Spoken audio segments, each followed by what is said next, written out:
សួស្តីអ្នកទាំងអស់គ្នាឥឡូវនេះយើងមកស្វែងយល់អំពីច្បាប់កម្ពុជានៃព្រះរាជាណាចក្រកម្ពុជាជាបន្តទៀតចំពុកទី1អធិបតេយ្យមាត្រា2បរណភាពទឹកដីរបស់ព្រះរាជាណាចក្រកម្ពុជាមិនអាចរំលោភបានដាច់ខាតក្នុងព្រំដែនរបស់ខ្លួនដែលមានកំណត់នៅក្នុងផែនទីខ្នាត 1/100,000 ធ្វើនៅចន្លោះឆ្នាំ 1933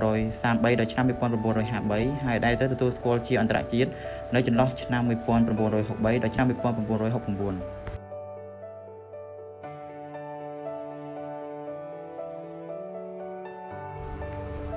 មាត្រា3ព្រះរាជាណាចក្រកម្ពុជាជារដ្ឋដែលមិនអាចបំបែកបាន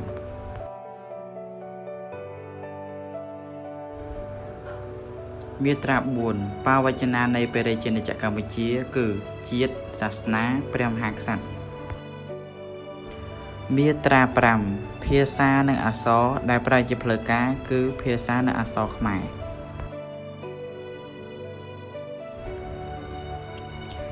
មាត្រា6ភ្នំពេញជារាជធានីនៃព្រះរាជាណាចក្រកម្ពុជាទង់ជាតិភ្លេងជាតិនិងសញ្ញាជាតិមានកំណត់នៅក្នុងឧបសម្ព័ន្ធ1 2និង3